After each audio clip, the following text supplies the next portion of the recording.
Hello, a warm welcome to NTA Nationwide, the last edition for the week. I'm Joseph Johnson. Glad you could join us. We start off with the judiciary because the Federal High Court in Abuja has dismissed an application filed by former National Security Advisor Sambo Dasuki seeking an adjournment pending his release from Department of State Services to enable him freshen up before testifying in the ongoing trial of former National Publicity Secretary of the People's Democratic Party, Olisametu Aliu Tukuru reports. Delivering the ruling, the presiding judge, Justice Okon Agbang, held that the application lacks merit since Dasuki is not invited to come and tender documents, but to give evidence based on documents that are already in court. With this development, Dasuki was put in the witness box where he informed the court that the sum of 400 million naira was paid to Metu's company, Dextra Investment Limited, from his former office, and due process was followed. Dasuki further said that the transaction was not an unlawful act. Under cross-examination, Dasuki informed the court that he cannot recall the exact reason for the transaction unless he is allowed to go home and consult his records. Well, Colonel Sambo Dasuki came, and from his testimony, all necessary approvals were given for the transaction over which we are being charged. And he testified in line with the document tendered by the EFCC. Well, as it stands, as of today, the previous report by the bailiff was that they were unable to effect personal service of the subpoena on the former president. And it is expected that the defense lawyers should take appropriate steps to make sure that the witness is brought to court by the next adjourned date, which may include the option of maybe substitute service as they deem fit. The case has been adjourned to the 4th, 5th and 6th of next month for further trial. In Abuja, Aliu Tukuru, NTA News. And the proper implementation of the Administration of Criminal Justice Act 2015, especially its compliance, has been identified as a significant development in enhancing speedy trials and sentencing in criminal litigation in the country. This is the opinion of relevant authorities at a forum organized by the Nigerian Institute of Advanced Legal Studies in collaboration with MacArthur Foundation in Abuja. Aliu Tukuru again reports. That the process of criminal litigation in Nigerian courts is unduly prolonged, and this affects the confidence of the public in the entire criminal justice system. To address this challenge, the forum is expected to come up with a standardized curriculum for the training of legal practitioners on the Administration of Criminal Justice Act 2015 to enhance the quality of adjudication process in the country. We want to identify areas where there are skills gap. We want to identify areas where there is attitudinal gap, because they are two different things. Because we realize that a number of the problems that we are having, especially in terms of the constant adjournments of cases, the interlocutory injunctions that are coming in the system and other things, has to do with the fact that, many judges are even not aware of the act itself. There are many lawyers who are not even aware of the act itself. Similarly, a symposium on speeding up criminal litigation in Nigeria, organized by the Initiative for Socio-Cultural Fairness and Equity in collaboration with Conference of Western Attorneys General, is also talking criminal justice. The seminar on criminal litigation, which focuses on the Administration of Criminal Justice Act, is of the opinion that once a criminal charge has been proffered and a plea is taken, the trial judge must set a date for plea and case management hearing. This is to address all the issues about the case that may derail or cause delays in the trial. Frivolous adjustments should not be allowed. All adjustments should have a good backing.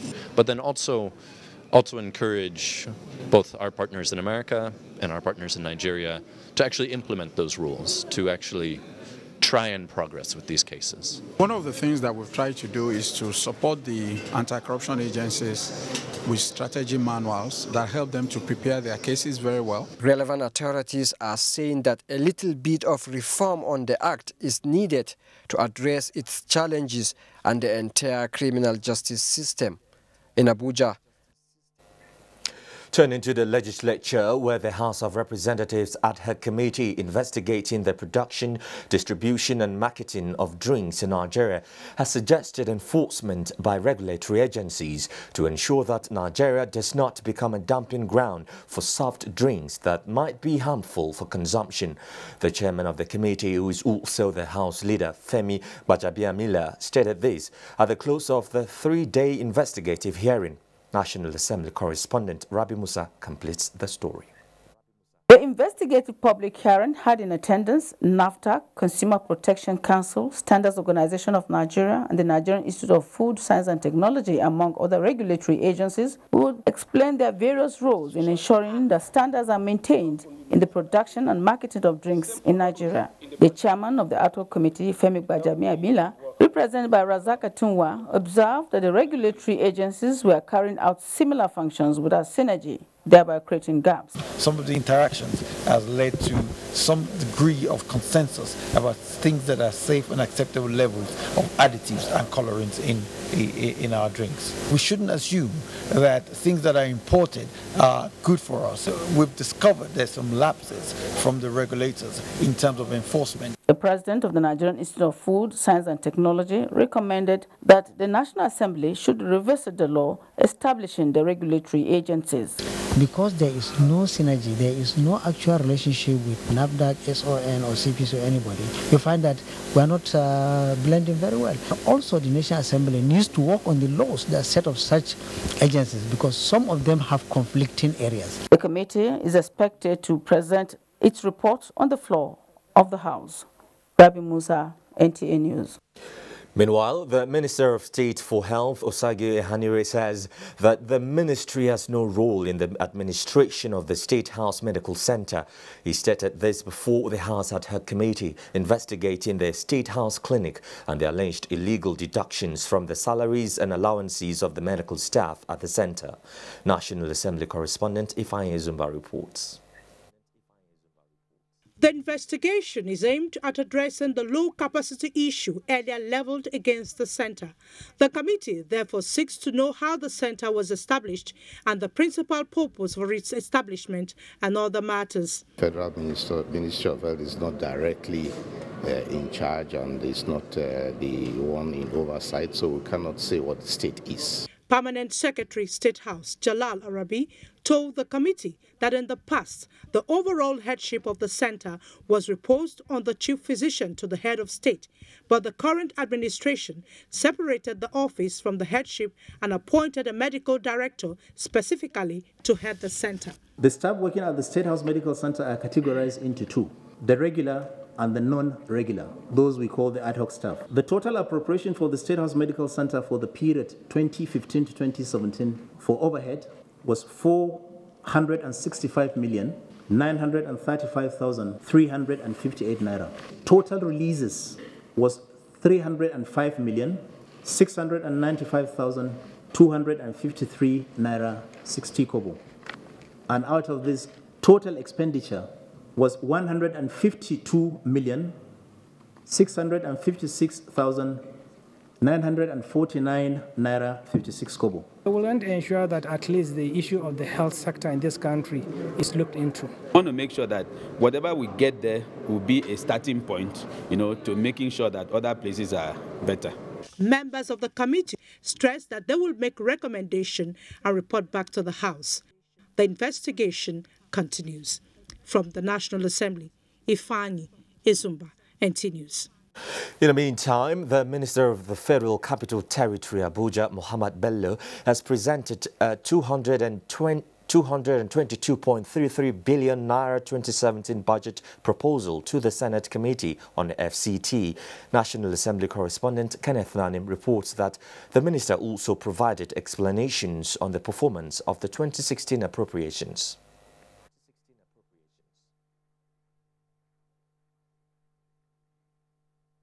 naira. Out of these, only 130.2 billion naira was collected, bringing the budget performance to 60%. We thought the 2017 budget should be realistic in terms of the revenue projection, and that is why we scaled down to the total of 222 billion. The minister explained that out of 222.3 billion naira FC 2017 budget proposal, 65.3 billion naira has been earmarked for infrastructure development within the FCT and East Satellite towns, with focus on completion of ongoing projects. Transportation sector was allocated 25.8 billion naira, education 31.1 billion naira, health 17.5 billion naira, while environment got 7.2 billion naira. With 2.9 billion naira allocated to the water sector, most of its projects are expected to be executed under the national budget. While the agricultural sector got 4.078 billion naira, the sum of 2.078 billion naira was earmarked for the provision of social development services in the FCT. Some senators in their various observations urged the minister to improve on the internally generated revenue projection for 2017, especially with the inauguration of FCT Revenue Board, as well as block all financial leakages. Corruption is the reason we are where we are today. It's the reason why people are dying. Our schools are not schools any longer. The hospitals are mere consulting clinics. We must fix. That's why our budget is bogus. The parameter for the 2017 budget proposal was anchored on the crude oil benchmark of $44 per barrel. Before the presentation of the budget proposal, the Senate Committee on FCT suspended its investigation on various allegations on the concession and privatization of some government property in the FCT, pending when the minister must have received the report of an interim management team set up on the matter. From the National Assembly, Kenneth Nanim, NTA News. Now, Nigeria joins the rest of the world to mark Financial Inclusion Week. Apart from improving access to risk management tools such as savings, credit and insurance, the conversation this year focuses on how new products and partnerships are advancing financial inclusion. Phil Obiano in this report tells us about the advocacy visit of the UN Secretary General's Special Envoy to Nigeria. United Nations report indicates that 2 billion people, about 40% of world's adults, are without the basic financial services they need to invest in their future.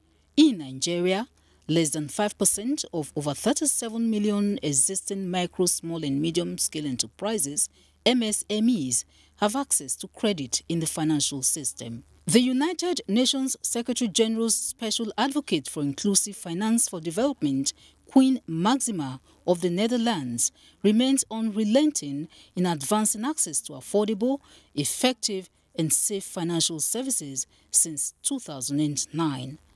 As a result, she has continued to engage development partners and government. I think a revised national financial inclusion strategy and its implementation will need your commitment. It will need your leadership when you have 3 years to get to a target of 80% of financial inclusion in Nigeria. Financial inclusion is, as we've said, absolutely important for us as an economy. We need to be able to ensure that all of our people, wherever they live, no matter how far away they are, can be reached with financial products, have bank accounts, payments can be made to them. They also can make payments. In other words, they can participate in the entire financial architecture that the country offers and that even the international community offers. Her meeting with the Development Bank of Nigeria, a key driver of financial inclusion, was behind closed doors. What we've done is to explain to her how the Development Bank of Nigeria came into existence and how the Development Bank of Nigeria can assist in promoting financial inclusion, expanding access to finance by micro, small and medium enterprises in Nigeria. The United Nations Special Advocate last visited Nigeria in 2012 when the nation's financial inclusion strategy was being launched. Her visit this time, when the nation is revising that strategy to expand its impact, is quite instructive. In Abuja, Phil Obano, NTA News. Nigeria stands to gain maximally from China's economic reform programs and development initiatives. This was the standpoint of the Minister of Foreign Affairs, Jeffrey Onyema, when he engaged members of the Advisory Committee of Chinese Foreign Affairs Ministry in Abuja. Gabriel Ludo tells us more. Nigeria and China are strategic partners in global politics, with the latter ahead of Nigeria infrastructurally and per capita income. That is why the Minister of Foreign Affairs, Jeffrey Onyema, is poised to tap from the Chinese experience. Your president said there were 3 ingredients that were needed. He said that, first of all, agriculture. You need to be able to feed your people, he said. Then he said you need to have people with technical experience, well educated. You need a core of people with technical skills that you need to build up, and that you also need capital. We, China and Africa, of course Nigeria in particular, and we can do something for the reshaping the world. Meanwhile, the Permanent Secretary, Minister of Foreign Affairs, Ambassador Olukunle Bangweshe, had discussions with Australian delegation on economic diversification with focus on mining exploration. Australia has been very helpful in terms of assisting to build infrastructure in the northeast. They've been assisting us. Also, if you also remember that in terms of capacity building and giving scholarships to Nigerians, Australia has also been very forthcoming in that. Both Australia and Nigeria are looking to diversify their economies and also to diversify the mix in our trade and investment relationship. At the moment, there is trade imbalance in favor of Australia. In Abuja, Gabriel Udu, NTA News. Maximizing potentials of the tourism sector dominated discussion on NTA's Good Morning Nigeria as guests analyzed the ongoing National Festival for Arts and Culture, NAFEST, taking place in Kaduna. Victor Azu has details. The National Festival for Arts and Culture, NAFEST, holding in Kaduna State, has again brought to the fore the need to go beyond the ceremonies to harnessing Nigeria's cultural heritage for employment generation, which will in turn boost the economy. Guests on Good Morning Nigeria, including the Director General of the National Council for Arts and Culture, Olusegun Rusewe, say culture can be a viable alternative to oil. Culture and tourism in particular are not about dancing. It's about creating jobs, empowering the people, reducing poverty, increasing capacity of our people. They called on other tiers of government to join the federal government in its drive to make culture and tourism more meaningful and profitable, while advocating greater funding for the sector. We have to get people engaged productively in adding to the GDP space rather than just depending on oil. And so I think for culture in Nigeria, the dynamism of cultural productions, ethnic, institutional memories and sharing is the phase of what we must strive for as a unifying Nigeria. If you look at the trend in the world today, even in the West, people are going back to the roots because that is your identity. Culture is about what makes a people who they are. The festival ends tomorrow. In Abuja, Victor Azu, NTA News. We now join Mohammed Ali live in Kaduna for more details on NAFEST. Mohammed Ali, good to see you. Quite an extraordinary event there, isn't it? Now, tell us, what is the festival? How will it contribute to the growth and development of the nation's economy in line with the federal government's diversification drive? Thank you very much, Joseph. Osman is my name. And right now where I'm standing is the cultural market, where different contingents from 16 states converge. Right here, you can see on the exhibition so many crafts. And this is where we have the Skill Acquisition Center, where the organizers of the fest are training about 3,000. The idea is to empower these young people so that they can show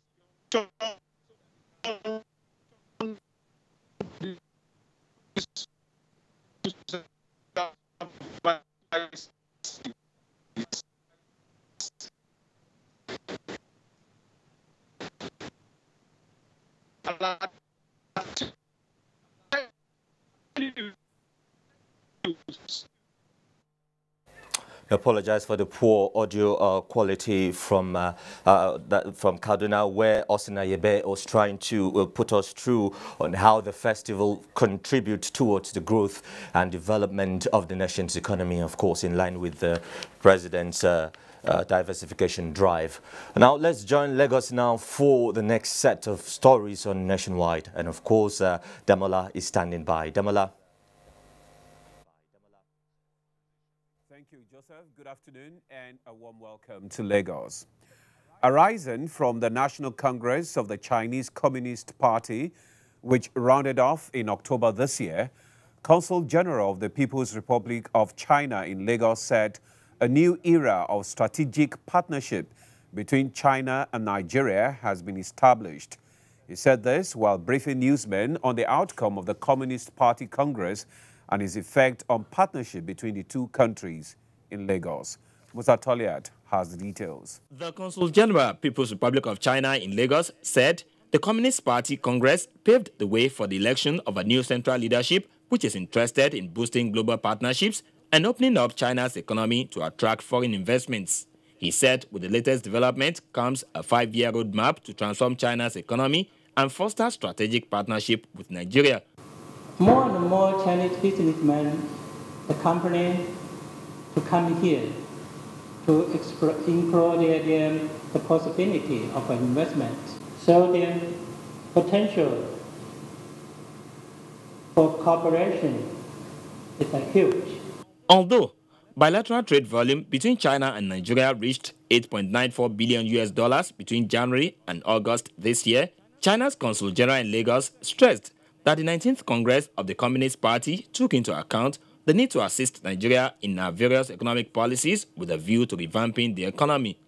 We will try to persuade my government take maybe put more importance to the Nigerian.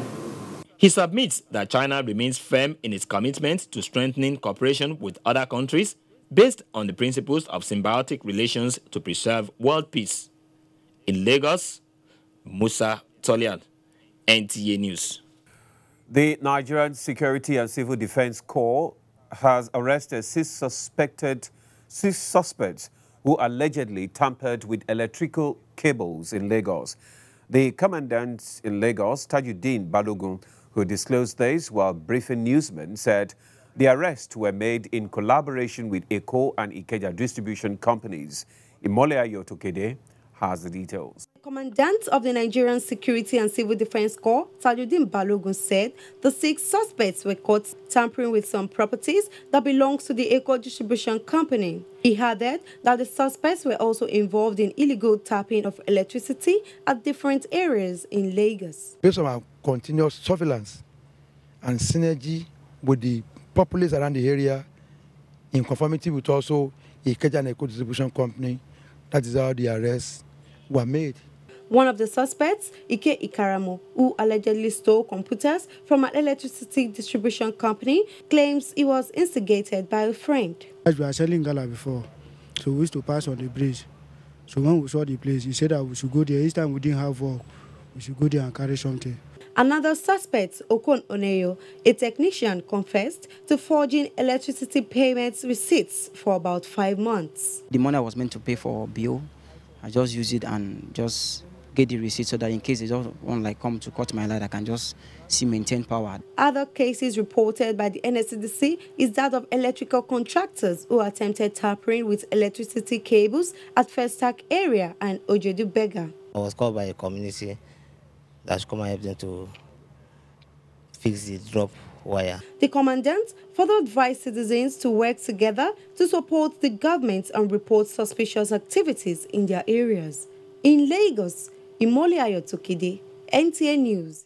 Media practitioners and other stakeholders have expressed deep concerns over the increasing attacks on journalists across the country. This was at this year's World Day of Safety of Journalists Symposium held in Lagos. Ameji Pius has the details. Journalists are often regarded as watchdog of society. Over the years, these men and women have had to contend with a series of attacks in the discharge of their duties.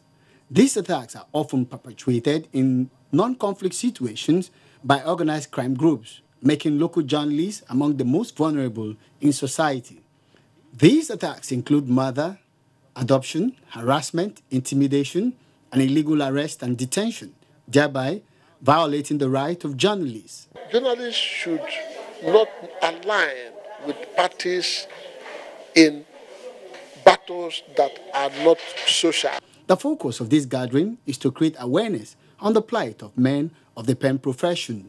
Experts at this forum believe that the safety of men of the fourth estate of the realm must be guaranteed given the pivotal role they play in the nation's socio-economic development. Society could also understand the journalists and find a way of assisting them do their work better. We have obligations in this country. Without journalists, many things cannot be had. And for them to perform very well, then their lives should be safe. I would disagree with any form of confrontation or conflict with the media and the police because we already have a good relationship. The theme of the 2017 symposium is safety of journalists and challenges of impunity in Nigeria. In Lagos, Amechi Pius, NTA News. And that does it from Lagos. It's back to you, Joseph, for more on Nationwide. Good afternoon. Thank you, Demola. The presidency has debunked recent media reports alleging a fight between top government officials in the State House, describing the stories as false, baseless, mischievous, and a figment of the righteous imagination.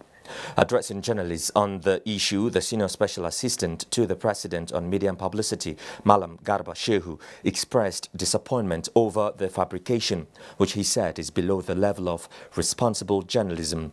The conversation between the President's Chief of Staff and the Head of Service as they addressed the Vice President, he said, could not have been heard by any journalist from their distant sitting position in the Council chambers. This government is the most media-friendly government I have ever known in my life. This government doesn't have one journalist under detention. This government under President Muhammadu Buhari has not taken one journalist to court for any reason. So this government deserves the support and cooperation of journalists. We will not compromise the freedom of the press. We don't want to compromise anyone. For any stories you are dealing with, you are doing a favor to us when you come for our own side. And we will do as much as we can to give you our side of the story so that whoever is reading your story will read what you have written side by side with our own. If we don't have, we'll tell you. The quality of reporters that come to the State House are always the cream of the crop. And I think that it should reflect in the reporting that we do. There was no fight in the State House. I'm making an appeal for improved quality of reporting because the nation expects nothing but high-quality reporting from high-quality reporters. So described as false that the two government officials were summoned by the president over the alleged skirmish as top officials of the government see the Nigerian leader on a regular basis. Now, President Muhammadu Buhari has congratulated a business mogul, philanthropist and seasoned politician, Chief Emmanuel Ihuayahu, as he clocks 75. At 75, President Buhari believes that the amiable politician can look back with pride at his many interventions to make life better for the poor and the vulnerable, assuring him that he will be remembered by posterity. President Buhari praised that the Almighty God will grant Iwanyahu, who is a knight of St. Christopher, more years in good health, strength and wisdom to serve his people and the nation. For Nigeria to witness the desired growth and development, citizens must work together for the peace and unity of the country. This was the resolution at a forum by the National Orientation Agency, NOA, in Abuja, Ogun State, on peace building in Nigeria. Anthony Gandonu has the report. With the theme, Building a People of Peace, the forum drew participants from various ethnic nationalities, trade unions, market associations and security agencies in the state. It was an opportunity to brainstorm on the imperative of peaceful coexistence irrespective of ethnicity or beliefs. Ogun State Director, National Orientation Agency, Shola Babalola, says the agency at all times seeks to promote the unity in the nation's diversity. The interactive session, he further stressed, would promote tolerance and endurance with a view to developing a society family-rooted and anchored on the tenets of peace and harmony. To let people know the importance of unity, to let people know that we just have to operate as one. There must be unity. Of course, development can thrive where there is unity. We are appreciating Nigerian federal government of Nigeria, what they are doing about terrorists. If we do our business legitimately with the fear of God, there's no way that we not live in peace. Stakeholders commended the federal government for the initiative and promised to work together for peace, unity and progress of the country. Do stay with us here on NTA News Nationwide. We have a lot more for you after the break. Hate speech is not a joke. It incites genocide and crimes against humanity. Most of Africa's civil wars are caused by hate speech from one tribe against another. We don't want it here. The Nigerian government stands firm against hate speech. Under no conditions whatsoever should we tolerate or excuse or justify hate speech or hateful conduct of any kind, especially where such is illegal.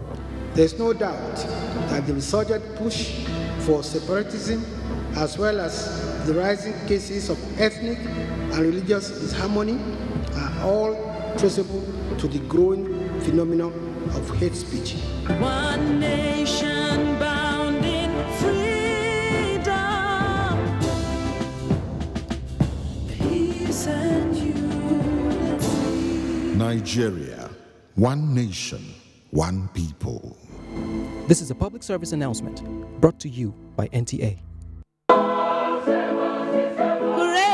Festac 77 is 40. A festival which storms the world with a world-class excellent performance is now celebrating a 14 years anniversary of a broken, unprecedented and unequal record of existence. Festac 77 is 40. Come, let's join hands together once again and let's tell the world we are second to none. Date 6th November 2017. Venue Unilag Sports Center. Time 9 a.m. prompt. Special guest of honor Chief Olusegun Obasanjo GCFR. Guest of honor Chief Alhaji La Mohammed, Honorable Minister of Information and Culture. Dr. Ferdinand Anikwe, the Director General of Center for Black and African Art Civilization, CIBA, announcing on behalf of the Management and Planning Committee. Easy steps on how to enter the Be Inspired Meetings draws. Step 1.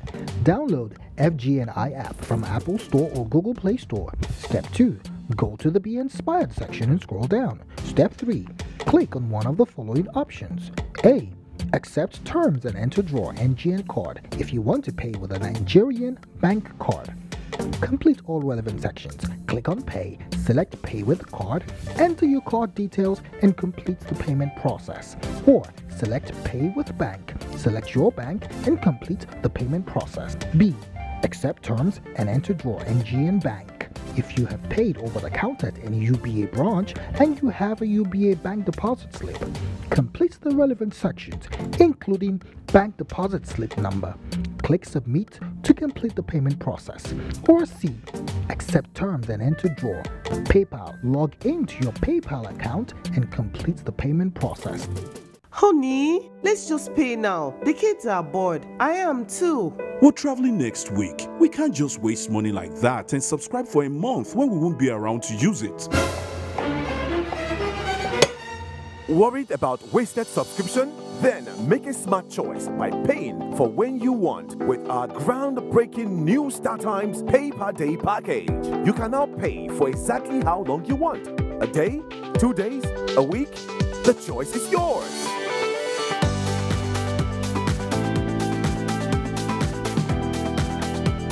Never worry about wasted subscription again. Just enjoy all your favorite channels and much more. StarTimes. Enjoy digital life. Thank you so much. Merci infiniment. These awards are really continental. I love Africa. Fantastic golden. Means a lot to me. Africa is one. All Africa Music Awards, AFRIMA 2017, in association with African Union and the Lagos State Government, on Sunday, November 12, 2017, at the Echo Hotels and Suites, Lagos, Nigeria. Red carpet starts at 4 p.m. Live broadcast to 84 countries starts at 7:30 p.m. Tickets are only 10,000 naira, VIP 50,000 naira, and 100,000 naira. Get your tickets at aerobach.com, areatickets.com, or afrima.org. Africa is coming. Brace for history. Reorganized, trained, and fully equipped, we are the new improved Nigeria Police Force. We fight crime. We bust syndicates. Whatever the crime, wherever the hideout, the Nigeria Police Force will get you busted. Stop kidnapping, armed robbery, murder, pipeline vandalism, and other criminal activities. Be productive. Be security conscious. Join the police force to secure your life and property. This message is from the Nigeria Police Force Public Relations Department.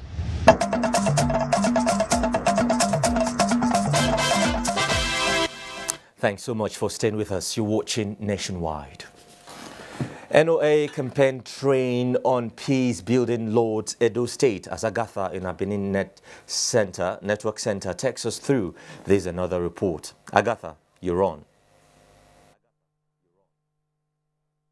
Thank you, Joseph. Good evening and a warm welcome to Benin. Governor Gordon Obaseki has described the return of some Benin stolen artifacts by the British as restoration of parts of his stolen identity. This was when the leading journalist and advisor with Frankfurter Zeitung in Germany paid him a visit. Goodluck Imaini reports. The governor, who described the 1897 invasion of Benin by the colonial masters as cruel, said, aside the mayhem and pains inflicted on the people, their valuable artifacts representing their pride and dignity were stolen. As government, we have started working on the whole idea of bringing back home these items, so that we not only identify with them because they are part of us, but also we help, we can have them here for the world to come and see. Leader of the group, Dr. Lux Mike, told the governor that they were in Benin to produce a detailed report on the Benin invasion with a view to bringing out the need for the stolen artifact to be returned, and solicited the support of the state government. In Benin, I am Goodluck Enaini, NTA News. Peace and security is a gateway to national transformation and helps government and citizens to achieve their set goals. These are the opinions of stakeholders at the National Orientation Agency's Security Awareness Sensitization Campaign in Benin City. Bukola Rubusi reports that they are calling on Nigerians to allow peace prevail in the land. The program is designed to sensitize the masses on the core values and desirability of peace and security in the state. When adequate information is given and the police do their work and we do play our part, we find out that there will be peace. And when there is peace, development will come. The chairman on the occasion and Commissioner of Police, Edo State, who was represented by Superintendent of Police, Anthony Nacho, listed some security tips to include being vigilant, living simple lifestyle, withholding confidential information, and friendliness with neighbors. Endeavor to keep some gadgets close to you, like your telephone. Avoid late night outing. Others said peace and security for all can be achieved if everyone played their roles effectively. We should be vigilant and we should pay attention to every detail around us. To be security conscious, security is everybody's business. The National Orientation Agency say it will continue to promote its mandate of mobilizing and educating the masses on the need for attitudinal change towards shunning vices and embracing core values of discipline. In Benin, Bukola Urubusi, NTA News. The management of Ekiti State University at Ado-Ekiti has issued 14 days ultimatum to cultists to surrender for amnesty. The action is to achieve a conducive atmosphere for learning. This is sequel to the killing of 2 suspected cultists within 2 weeks in the institution. Kola Adebobuyi reports. The Ekiti State-owned university, over time, has recorded relative pace which continue to earn the institutional academic stability and excellence through its conducive teaching and learning atmosphere. The environment, however, turned violence recently as some suspected rival cultists struck in the university, leading to the death of 2 students within 2 weeks. School authorities should work to provide good security. The majority of the students, they've traveled due to what is happening within the school environment. Towards restoring the needed peace in the institution, hence the inauguration of Operation No Cultism in EXU by the management of the institution, with a strong directive that all cultists must surrender to escape clampdown within 14 days. We cannot open our eyes as management and allow souls to be destroyed. The institution, however, assured staff and students of adequate security. Meanwhile, the Ekiti State government has offered to give 1 million naira to anyone with credible information that can lead to the arrest of the cultists responsible for the murder of 2 students of the institution. In Ado-Ekiti, Kola Adebobuyi, NTA News. And hundreds of people have been displaced and property worth millions of naira destroyed in Araya, Isoko South local government area of Delta State. Here are details. The people of Araya in Isoko South local government area of Delta State are predominantly fish and crab farmers, and the flood has affected their socio-economic lives. According to the indigenes, their crops and fish ponds have been overtaken by flood that has also rendered them jobless and homeless, as most of them have been forced to relocate to other areas and neighboring communities. All those crops have been damaged. The women are the ones that are most affected. Their farms have been taken over by water. Although flooding in Araya occurs yearly, this one, according to the people, has brought untold hardship. I dug fish ponds around my compound, and I invested money on it. And if I had harvested that fish, I would have gotten about 5 million. They are appealing to relevant agencies to come to their aid and dredge the lake called Aya. Topography of this is so low that each time little rain comes swaps all the crops. Affected also is the house of a 7th senator representing Delta South Senatorial District, Senator James Manager, who is also an indigene of the community. That's our package. Joseph, it's back to you for more on Nationwide. Good evening. Agatha from our Benin Network Center there. The governor of Abia State, Dr. Okeze Ikpeazu, has launched the free home health care services for the elderly between the age of 70 and above. Ikpeazu said the initiative is to alleviate the suffering of the poor, especially the rural dwellers. Delight Njikonye completes the report.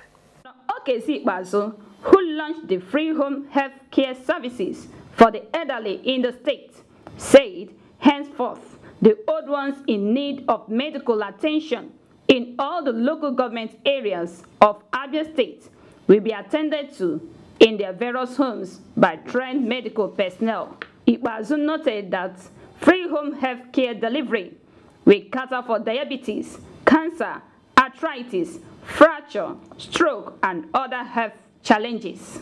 If we are able to take care of the most vulnerable members of society, namely the children from 0 to 59, and also aged people from 70 and beyond, it is possible for us to improve on our health indices, especially with particular reference to life expectancy.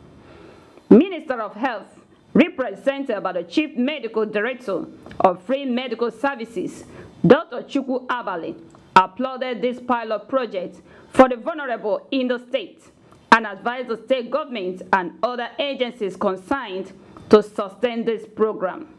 The administrator of Tender Loving Care Home, Chief Emenike Osondo, buttressed that this health service provider has given 200 Abia youths employment. So it means that you will sit in your home and we'll come and see you. We will switch the hospital into your home. The free home care medical health services delivery will take care of the old ones between the age of 70 years and above in Abia State. Delight Njungonye, NTA News. The Ministry of Mines and Steel Development has initiated measures to stop the activities of illegal miners in Taraba State. This was during an inspection of mining site on the Mambila Plateau by officials of the ministry. Awal Abdullahi reports. Taraba State is richly endowed with the mineral resources with a documented variety of 42 mineral occurrences in commercial quantity across the length and breadth of the state. The Mambila Plateau, which is renowned for a huge proportion of this mineral deposit, has attracted illegal miners from within and outside the country, whose mending search for the precious stones has led to some ecological and social problems. In a bid to sanitize mining activities in the area and across Taraba State, the Mines and Inspectorate team of the Federal Ministry of Mines and Steel Development stormed one of the mining sites in Mayosina near Unguroje on the Mambila Plateau with security operatives to halt the activities of the illegal miners. Leader of the team, Imam Ganiyu, and the Nigerian Security and Civil Defense Corps Commandant in charge of Mines and Steel Development, Chike Alpha, said, apart from the huge revenue lost to the activities of the illegal mines, government is determined to check the degradation of the environment. The government don't want this mineral to just goes without any benefit to the people of Nigeria. The team held meeting with members of the Miners Association and the host communities, during which the illegal miners were advised to peacefully vacate the site. In Jalingo, Awal Abdullahi, NTA News. The Governing Board of the Federal Government Staff Housing Loans Board has given the necessary approvals to relevant institutions to allow developers to assess available lands and ensure due process is followed in order to get their sites ready and specified structures erected for the benefit of federal workers. The approval was given during the board's 77th meeting held in Abuja. The Executive Secretary of the board, Hanatu Fika, at the end of the meeting, observed that a public servant who is not housed may not be able to contribute meaningfully to national development. There has been some difficulties in obtaining genuine land titles, more so that quite a number of governments have kept on hold the issue of giving titles. So the next thing that the board could do, which was the proper thing that should have been done for quite some time, was to partner with property developers that had land for mass housing. So we are on top of that strategy to ensure that as many as houses that are affordable are built under such partnerships, so that you and me can have very affordable houses. The people that are going to take up those properties are waiting. So And so as we await more funds, we just need to make sure that the structure that will be able to facilitate delivery at a very short time, within a short time, we get them right. So considered was the law establishing the board, which she said is to be updated to current standard, among other matters. The Federal Fire Service and Borno State government have agreed to partner towards rebuilding the firefighting capacity of the state. This was the agreement reached when the state governor Kashim Shettima paid a visit to the headquarters of the fire service in Abuja. Saliu Abdullahi reports. Borno State, ravaged by insurgency, is beginning to reconstruct. The need to put in place relevant infrastructure to sustain the rehabilitation is imperative, and firefighting is crucial to these. It is to establish this infrastructure in the state that Governor Shettima, who also inspected facilities at the fire service headquarters, wants assistance in manning of the 50 fighting vehicles he has purchased, establishment of Federal Fire Service Zonal Office in Borno State, and training of 100 recruits at the National Fire Academy. I want to deploy them to all the major urban settlements, the IDP camps, and so on across the length and breadth of the state.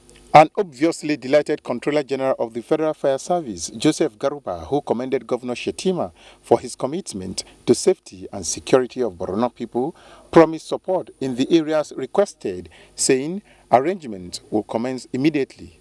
And with what is on ground now, the academy is upgraded to degree awarding institution. With the Hamatan setting in fast, the Controller General used the opportunity to warn against bush burning and appeal to Nigerians to take appropriate fire prevention measures in their houses, offices, business premises, and farms.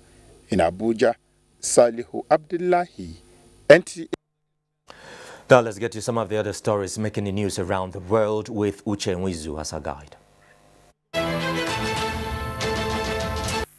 You're welcome to this segment of the news.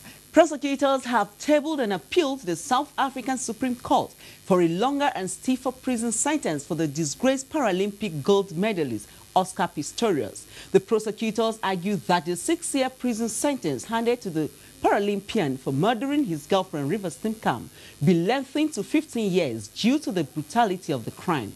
The defense lawyer, however, told the court that the sentence was appropriate because of the mitigating circumstances, including remorse. Pistorius killed Rivers Timcam in 2013 by firing 4 shots through a bathroom door. From Togo comes a report that as part of measures to avoid controversies, the government has lifted the ban on weekday protests which it imposed last month and unsuccessfully executed after anti-government protesters defied the order. The government also adopted the invitation of neutral observers from the civil society to observe protests and give vivid accounts, and also withdrawal of plainclothes officers from protests. These were the resolutions reached at a meeting with government officials, some political parties, and civil society groups. The U.S. President Donald Trump has embarked on a 12-day trip to 5 Asian nations. Top on his agenda are North Korea and trade, as he tours Japan, South Korea, China, Vietnam, and the Philippines, where leaders will be keen to familiarize themselves with the American leader. And the Syrian army has retaken Deir al-Zur, the last major stronghold of so-called Islamic State in Syria. Officials say the city has been completely liberated from terrorism. The Syrian army and its allies are clearing the last pockets of resistance from ISIS, which held most of the city since 2014 due to its proximity to the border with Iraq. That concludes our package. The news continues shortly. Talking sports now, Falconets hit Morocco ahead of Sunday's 2018 FIFA Under-20 Women World Cup qualifier as World Athletics governing body introduces world rankings in 2018. Ayodeji Makinde brings us details on and more on Sports Update. Nigeria's Falconets arrived Morocco Friday ahead of the first leg 2018 FIFA Under-20 Women's World Cup qualifier against their Moroccan counterparts Sunday, with coach Christopher Danjuma assuring of victory, having put his players through their paces. Falconets reached the second round of the African qualifying campaign after a 9-0 victory over their Tanzanian counterparts in September. Action returned to the English Premier League weekend in Week 11 as Newcastle United welcomed Bournemouth to the Sports Direct Arena in a game that will be broadcast live on the NTA Saturday at 3:30 p.m. Stoke City host former champions Leicester City, while Liverpool travel to West Ham United. On Sunday, Jose Mourinho will lead Manchester United to the Stamford Bridge to face his former club Chelsea, while high-scoring Manchester City host Arsenal at the Etihad. The International Association of Athletics Federation, IAAF, has decided to introduce a world ranking system in 2018 as part of a widespread effort to reposition its current calendar and continue the move away from the sports scandal-hit past. The rankings will be a point-based system in which athletes collect points across different levels of meet throughout the season to determine qualification for premier competitions such as the Olympics and World Championships. Meanwhile, French prosecutors have placed Namibian Olympic medalist Frankie Fredericks under formal investigation into a probe into the award of the 2016 Games in Rio de Janeiro, Brazil. With sports updates, Ayodeji, Makinde, NTA News. And that's it on Nationwide for today. Thanks for watching. I'm Joseph Johnson. Up next is a live telecast of the Queen's Conference in Abakaliki, Ebonyi State. Stay with the NTA.